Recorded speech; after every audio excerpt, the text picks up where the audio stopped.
नमस्कार दोस्तों मैं प्रीतम कुमार।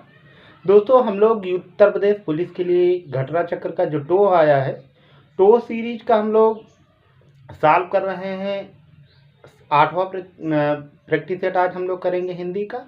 हम लोग 7 प्रैक्टिस सेट कर चुके हैं, तो 8वां प्रैक्टिस सेट आज हम लोग करेंगे। तो दोस्तों 8वें प्रैक्टिस सेट का हम लोग पहला क्वेश्चन देखते हैं। पहला क्वेश्चन देखते हैं क्या लिखा हुआ है।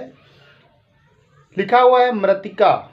मृतिका लिखा है। मृतिका शब्द का तद्भव क्या होगा? तो मृतिका शब्द का तद्भव होता है मिट्टी। क्या होता है? मिट्टी होता है।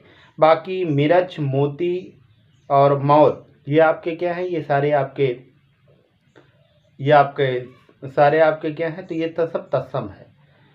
मिर्च का मिर्च होता है, मोती का मुक्ता या मोतिका होता है, और मौत का मृत्यु होता है। तो ये बात याद रखिएगा, मृत्यु जो है ये आपका तत्सम है और मौत आपकी तद्भव है। भारत में संवैधानिक रूप से हिंदी का क्या स्वरूप है?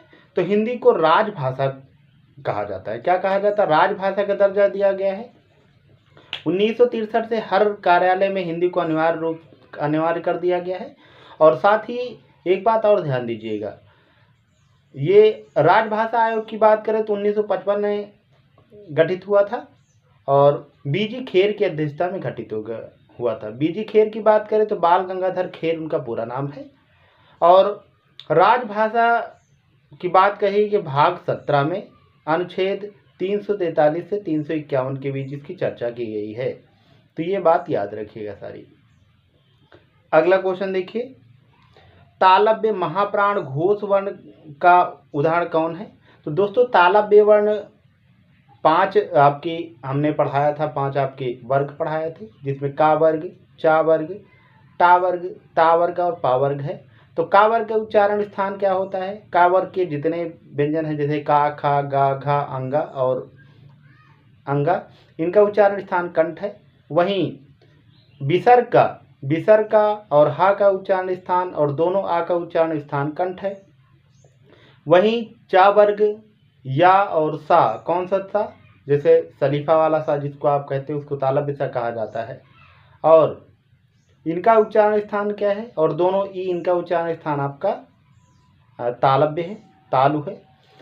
तीसरा आपका टा वाली पंक्ति जो है, टा, ठा, डाढ़ा, आड़ा, इनका उच्चारण स्थान आपका मूर्धा है।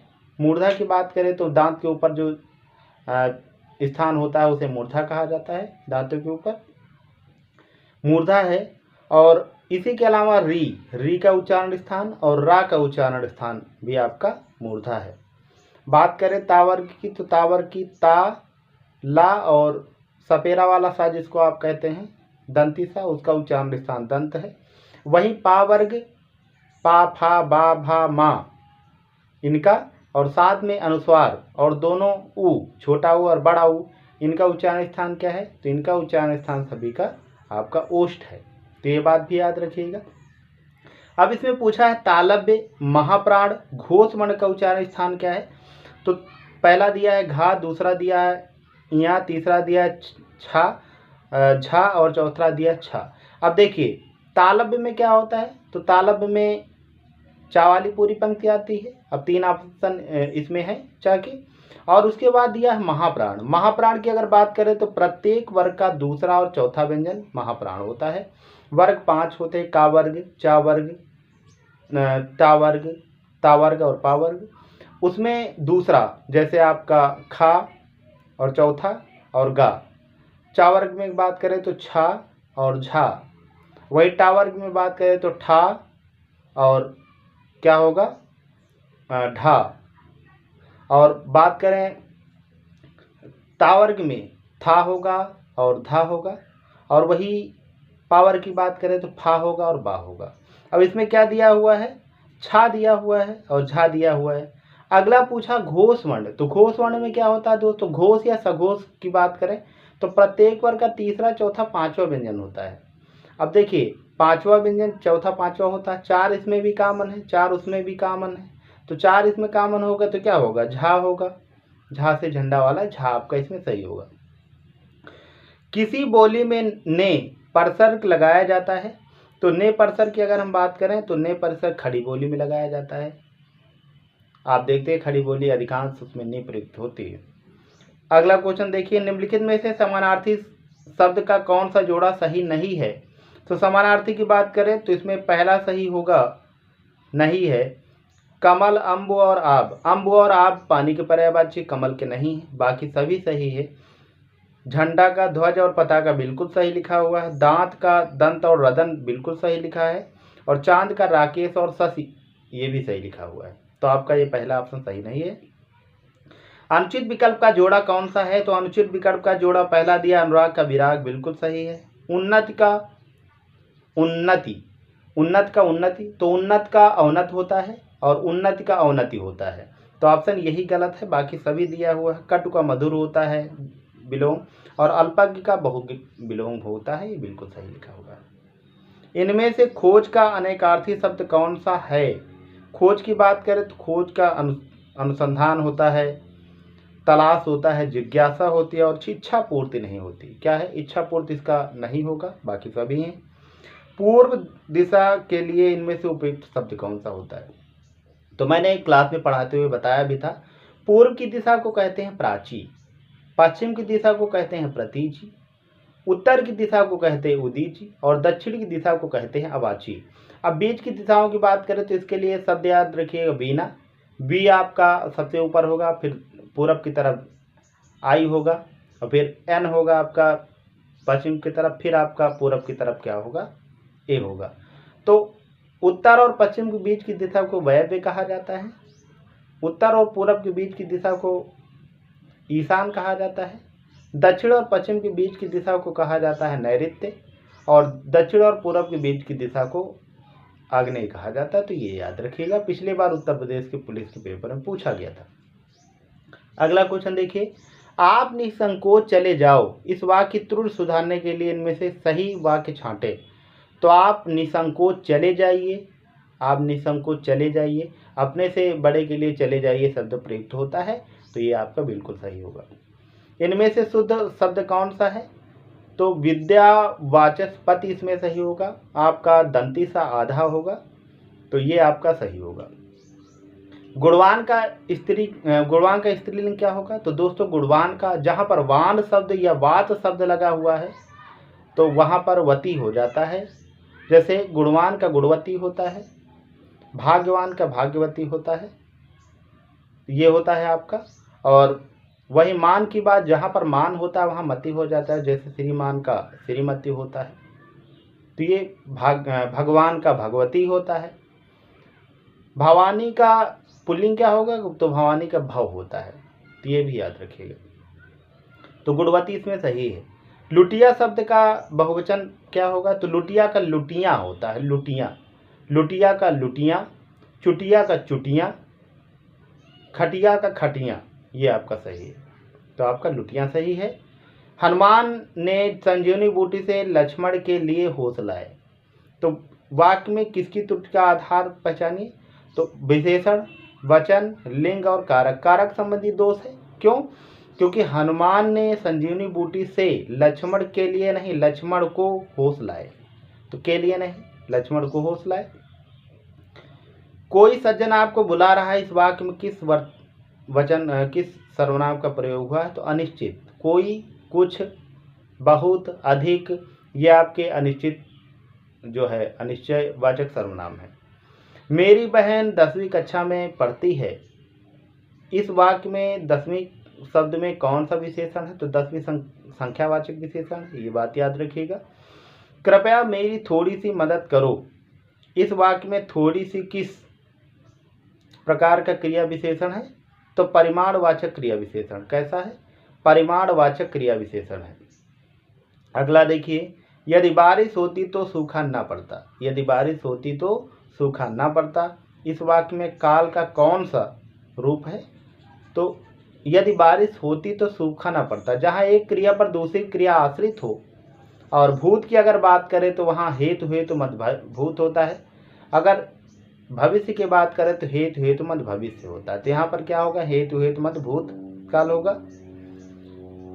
संभाव्य भविष्य में संभावनाएं होती हैं, और वहीं संदिग्ध भूतकाल में क्या होता है, जहाँ पर होता होगा होता हो, ऐसा करके होता है। जहाँ संभावना होती संदिग्ध होता है, जहाँ संदिग्ध की बात होती है।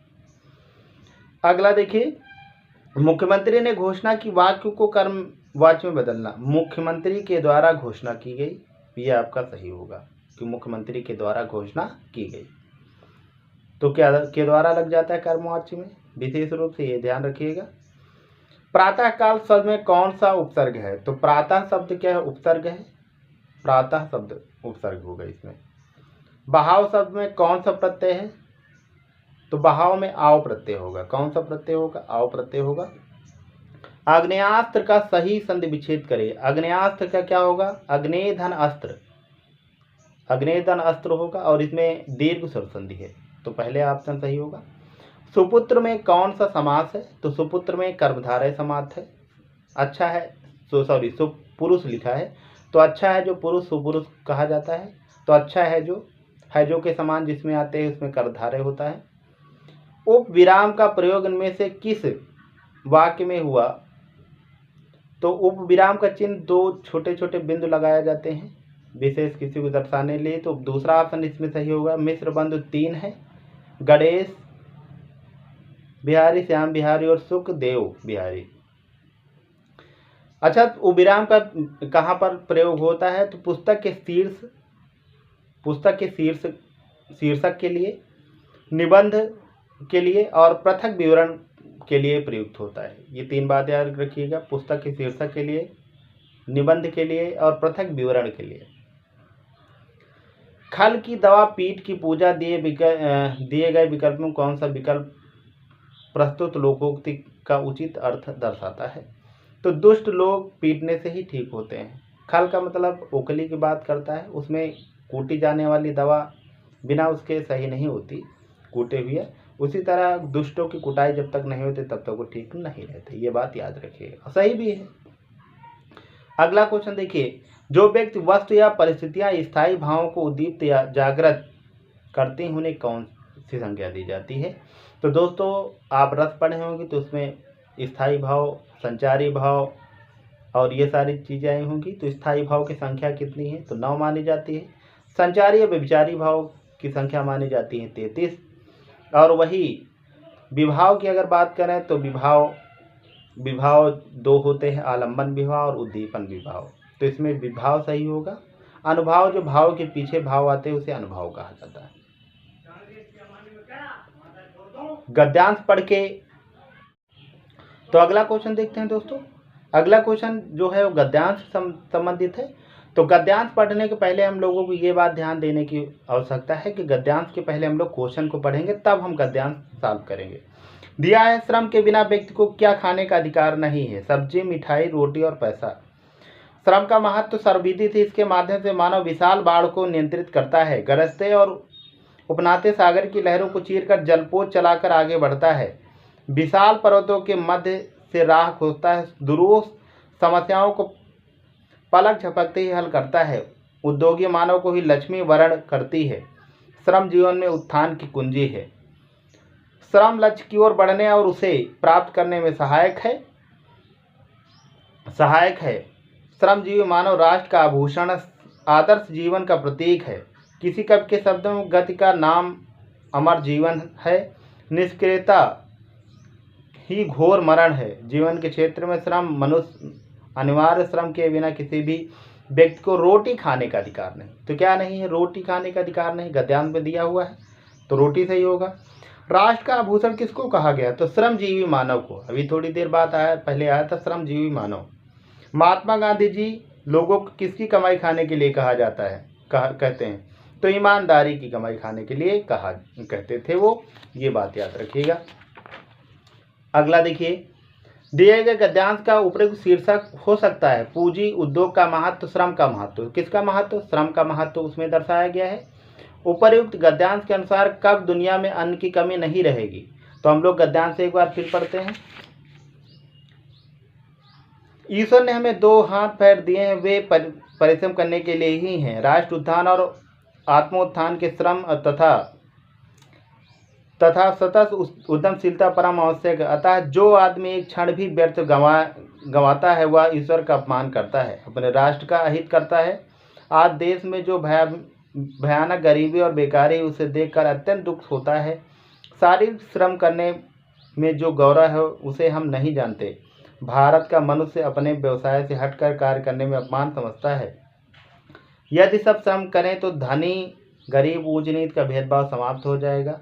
आज जो जनसंख्या वृद्धि हो रही है उसके मूल में श्रम न करना है।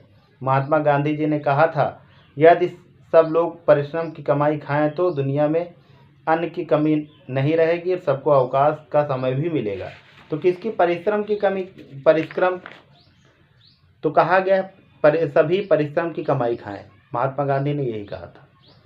प्रत्येक खालिस्तान सिखाता है कि आपस में से रहो। तो खालिस्तान दो जगह भरना है। तो क्या है, प्रत्येक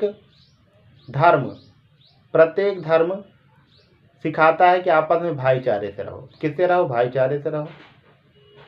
किस कृत्य के लिए अमृतलाल नागर को साहित्य अकादमी पुरस्कार प्राप्त हुआ था? तो अमृत और विष के लिए प्राप्त हुआ था, ये बात याद रखिएगा।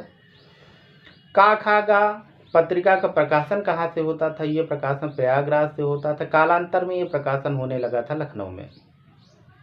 इनमें से अपेक्षा पत्रिका के संपादक कौन है?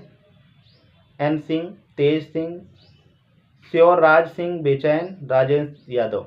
तो तेज सिंह, इनको तेजपाल सिंह कहा जाता है, वो अम्बेडकरवादी जो है राइटर थे और उन्होंने अपेक्षा पत्रिका का संपादन किया था। मलिक मोहम्मद जायसी ने किस भाषा का सरल और साधारण रूप अपनाया? अवधी के। उनकी एक रचना है पद्मावत, जिसका अवधी में उन्होंने लिखा है। पद्मावत, अखरावट और आखिरी कलाम उनकी रचनाएं हैं। और उनके गुरु का नाम मेहंदी या मुहंदी था। और इस समय जायद पड़ता है अमेठी जनपद में, वहाँ के वो निवासी थे और शाहजहाँ के समकालीन थे वो, ये भी बात याद रखिएगा। इनमें से अलवार महिला संत का नाम क्या है? तो आंडाल जो है अलवार महिला संत है। कौन है? अलवार महिला संत है। इनको दक्षिण की मीरा भी कहा जाता है।